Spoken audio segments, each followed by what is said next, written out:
The Trump administration has decided to sharply increase the annual fee for the H1B visas, creating potentially major repercussions for the tech industry.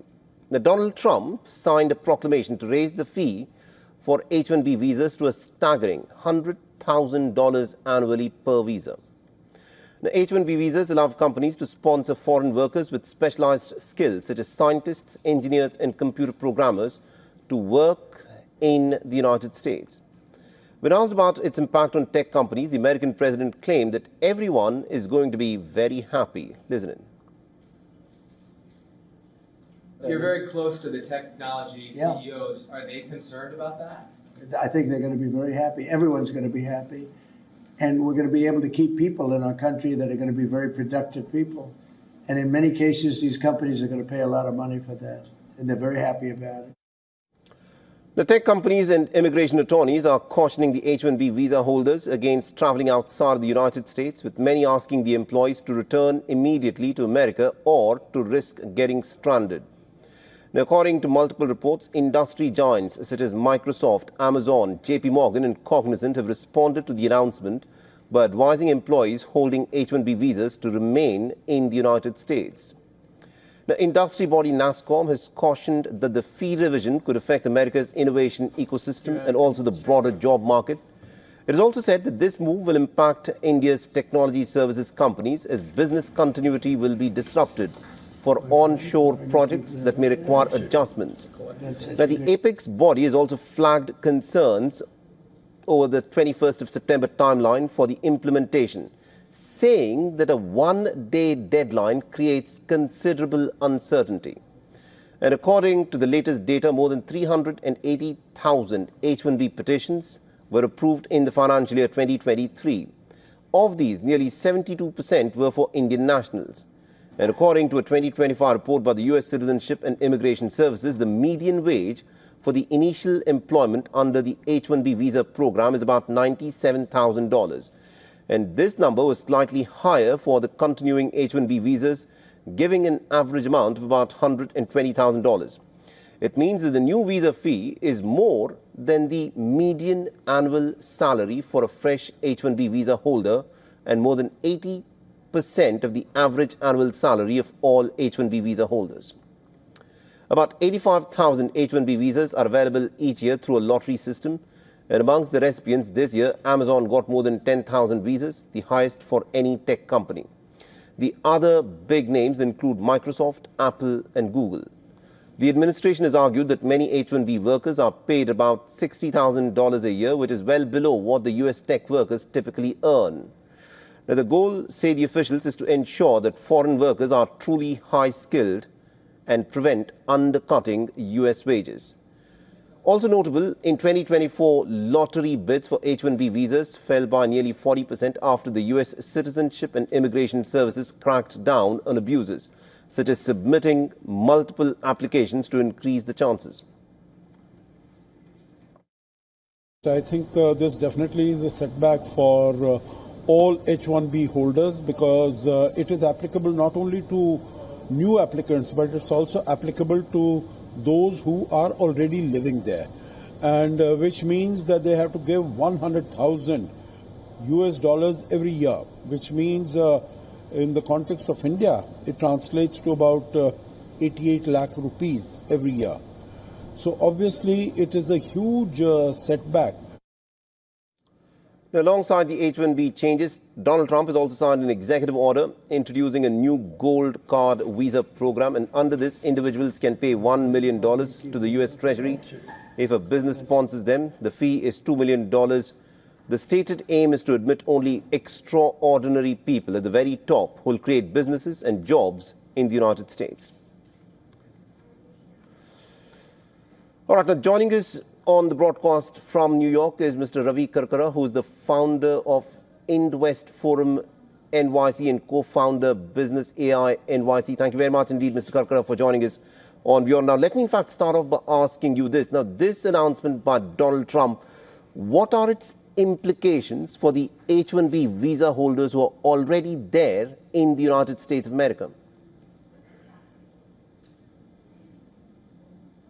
Yeah, I think many people have been looking at over the last few months, some decision or some kind of a crackdown on this. This is not new. I think many, at least folks who I know, have been extremely cautious on really moving around. So I think as long as you are very much in the next 24 hours, if you're able to return to US, that's great. Otherwise, there will be very strong implications.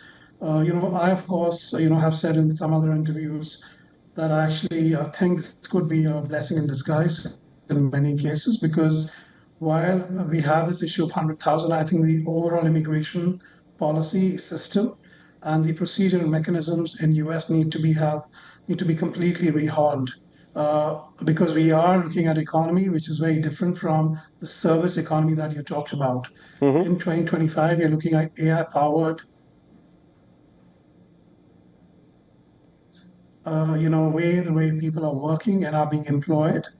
And I think that's really the cushioning of this. And that's why you've seen that most of the CEOs of the tech world have come back and said, we welcome this announcement. And they've not been very, very, I would say, appalled by this. And I would really say that, I think it's definitely on a practical terms, people are shaken, people are jolted. But I also feel that in the way we're looking at a skilled worker, it's totally evolving, changing with the agentic AI and agency really working on the business AI NYC. That's what we do. We skill, upskill, and reskill people. We work with companies to really look at what is the best way by which you can optimize your professionals and create those impact. So it is definitely worrying for folks. But I would say that it's been coming. So it's not that it's a surprise that finally we see that. So if you've been following this for a few months, you know something was going to come through. But 100,000 is something which will create two discrepancies. Let me just finish that point. I think companies who will attract high-level talent will continue to look at that 100,000 in their HR policy as part of bringing the best of the best. But it's the mid-sized company and startups who also depend on Indian talent. They will be the ones who will suffer. 71% of H1B visa comes from India, and I think that's going to be very, very strong, Right. kind of a jolt to mid-sized company and small companies. Right. Now, this announcement, of course, comes into effect from the 21st of September. That's tomorrow for the United States, in the United States of America. Now, how are the American companies who have employees on an H1B visa reacting to this? Because the average salary of a person with an H1B visa in the United States is said to be about $97,000. So how do the American companies who have these Indian workers there reacting to this?